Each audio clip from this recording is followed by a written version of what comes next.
Eight class good morning. आज हम जो है आपका चैप्टर बिलस्य वाणी न कदापि में श्रुता अर्थात बिल की वाणी मैंने कभी नहीं सुनी। ठीक है, अब देखिए कसी मश्चित ये पाठ जो है पंचतंत्र के तृतीय तंत्र से लिए संकलित है और पंचतंत्र के मूल लेखक कौन है? हमारे विष्णु शर्मा। इसमें 5 खंड है और इसीलिए इसे पंचतंत्र जो है कहा गया है।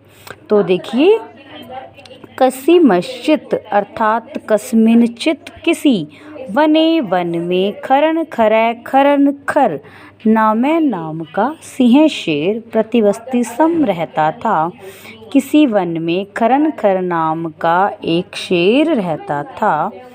से वह कदाचित, कदाचित क्या होता है बेटा? देखिए एक बार कभी इत्स्तः इधर उधर परिभ्रमण घूमते हुए शुद्धार्थ है भूख से व्याकुल, शुद्धार्थ है भूख से व्याकुल, न नहीं किंचित कुछ, अपि भी आहारम अर्थात आहार को प्राप्तवान, आहारम आहार को प्राप्तवान प्राप्त किया अर्थात मिला। एक बार जो है इधर उधर घूमते हुए भूख से व्याकुल उसे कुछ भी जो है भोजन नहीं मिला। ततः तब सूर्यास्त के समय एक महतीम बड़ी सी गुफा को दृष्टवा देखकर से वह अचिंत्यत सोचने लगा, नूनम अवश्य ही एतस्याम इस गुफा में रात्रि में को अपि अर्थात कोई भी जीव आगच्छति जो है आता है। तो सूर्यास्त के समय एक बड़ी सी गुफा देखकर उसने सोचा कि अवश्य ही इस गुफा में रात्रि में कोई जीव आता है। एतस्मिन इसी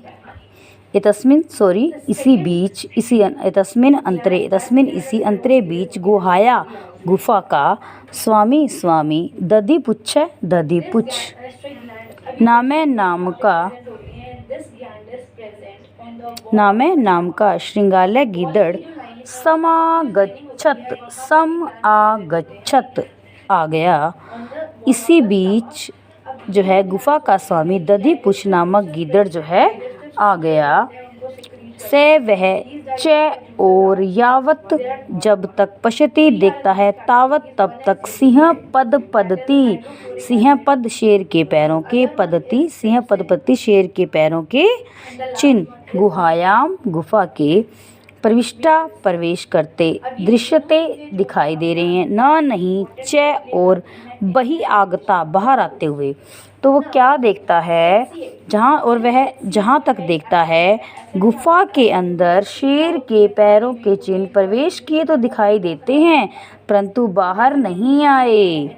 श्रृंगालय गीदड़ अचिंत्यत सोचा, गीदड़ ने सोचा, ओहो अरे विनष्टो अस्मि मारा गया हूँ। नूनम अवश्य ही अस्मिन इस बिल में सिंह शेर, हाँ तो सिंह शेर अस्तिति तर्कयामी सोचता हूँ। तो वो कहता है अवश्य ही इस बिल में कोई शेर है ऐसा सोचता हूँ।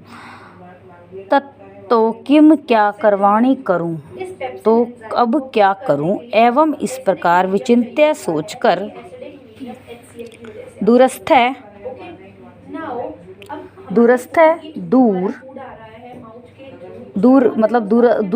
दूर खड़े रहकर, दूरस्थ है ना तो दूर खड़े रहकर रवम अर्थात शब्द क्रतुम आरब्ध करना शुरू कर दिया, क्रतुम करना आरब्ध शुरू कर दिया। भो बिल पुकार रहे हैं ना, देखिए अरे बिल, भो बिल अरे बिल, किम क्या नहीं, समरसी याद है मतलब क्या तुम्हें याद नहीं है? अरे बिल क्या तुम्हें याद नहीं है? यन्मया अर्थात यतमया जो मेरे द्वारा, त्वया तुमसे, सह साथ समय कृतो अस्ति। तो आगे था तो उसने कहा अरे बिल क्या तुम्हें याद नहीं है? यत मया यदि तुम तव्या तुम्हारे सह साथ सम्य शर्त कृतो की गई अस्ति है कि तुम्हारे साथ जो है मेरी शर्त रखी गई है। यत की यदा अहम जब मैं बाह्यतः बाहर से प्रत्यागमिष्यामि वापस लौटूंगा तदा तब तुम मम माँ मुझे आकर्षित पुकारोगे कि क्या तुम्हें याद नहीं है मैंने तुम्हारे साथ जो है शर्त रखी है कि जब मैं बाहर से वापस आऊँगा तब तुम मुझे पुकारोगे। यदि तुम माँ मुझे नहीं अहयसी पुकारोगे तरही तो अहम मैं द्वितीयम दूसरे बिलम बिल को या श्यामी लौट जाऊँगा इति इस प्रकार से। तो वो कहता है यदि तुम मुझे नहीं पुकारोगे तो मैं दूसरे बिल में लौट जाऊँगा। अत इसके बाद एतत श्रुत्वा अर्थात यह सुनकर सिंह शेर अचिंत्य सोचने लगा। नूनम अवश्य ही ऐसा यह गुफा स्वामी सदा संवाहनम अर्थात उचित आमंत्रण करती है। तो यह सुनकर इसके बाद ये सुनकर शेर ने सोचा कि अवश्य ही ये गुफा अपने स्वामी का सदा ही उचित आमंत्रण करती है। परंतु मत भयात मेरे डर से नहीं किंचित कुछ भी वदती बोलती है, परंतु मेरे डर से ये कुछ भी नहीं बोलती है। अथवा कहते हैं अथवा साधु इदम अर्थात यह ठीक ही उच्चते कहा गया है, अथवा ये ठीक ही कहा गया है। भयस्त्रतमंसा अर्थात भय से डरे हुए मन वालों का हस्तपाद आदि का हाथ और पैर आदि से संबंधित क्रिया जो कार्य प्रवर्तित नहीं होते नहीं वाणी च और वेपुतुश्चादिके अर्थात कंपन अधिक भवेत होती है। तो क्या कहा गया है, डरे हुए मन जो है वालों की हाथ पैर से जो क्रियाएं हैं और मुख से बोलना कोई भी क्रिया नहीं होती, केवल कंपन ही होती है।